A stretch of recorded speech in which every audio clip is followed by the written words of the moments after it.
We like to say we are a gritty city, that we grind here.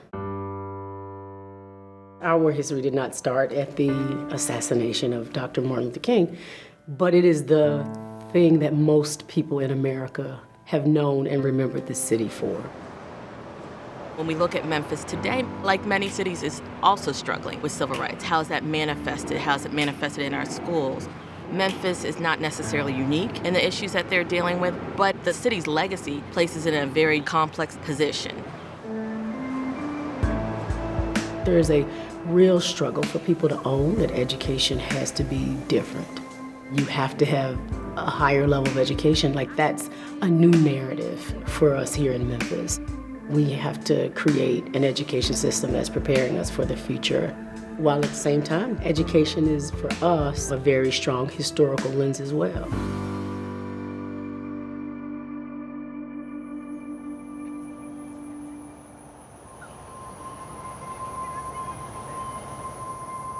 We have examples in our history in the United States where we have not reckoned with our past. Facing history helps students understand the consequences of racism and bigotry and how to prevent it.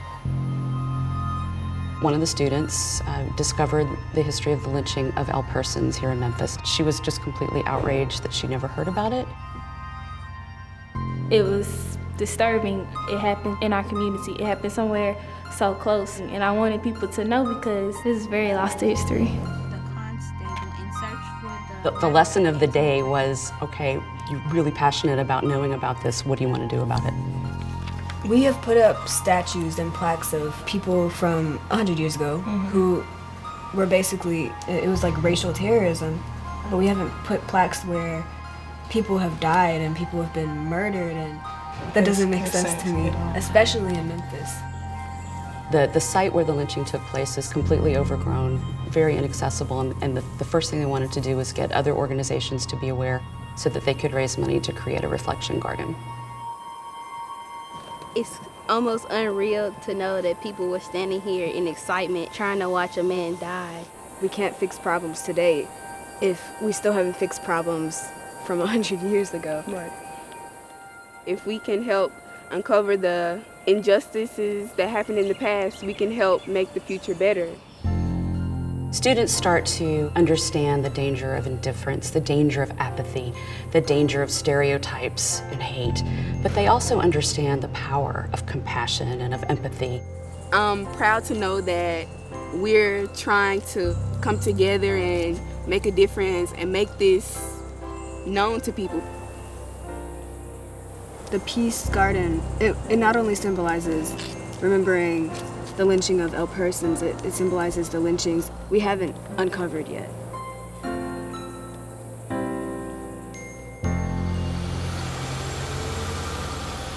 The city belongs to all of us. In our sole cultural narrative, there was always a level of racial unity that Black people and white people aligned with each other to make beautiful artistic music.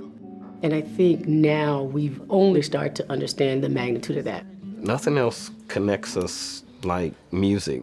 It's scientific, it's spiritual, it's physical. People's lives have changed because of music.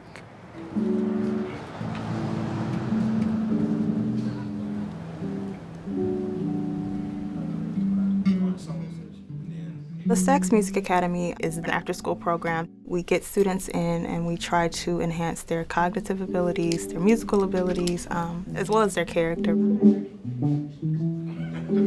You know, even back in the day, Stax Records was a safe haven. Didn't matter what color you were, black, white, it did not matter. As long as you sounded good, as long as it was funky, it had that Memphis grit, you were in. Music is my love, you know, my passion. So when I wake up in the morning, I'm excited. I know Stax helped me to see the worth and value that I had in myself. Even if I don't fit in, I can embrace who I am because I know that I have certain things going for myself that everybody can't say that they have. About 70% of them qualify for at-risk youth. Doesn't feel like it because they're amazing. Since 2008, we've had 100% college acceptance rate.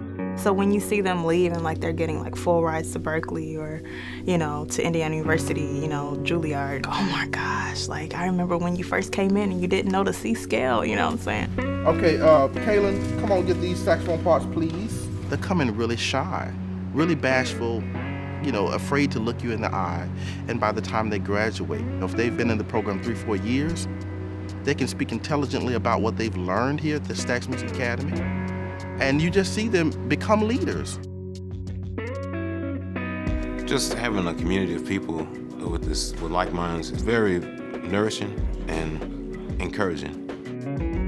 Stax taught me how to control myself, discipline myself, better myself. I feel like, you know, I'm going to be part of the legacy, you know what I mean? We're striving to be this person who's taking every single thing that's supposed to be used against us, like poverty, segregation, discrimination in schools, actually using it as a motivation to help us do better and change the world one song at a time. Sounds good, sounds good.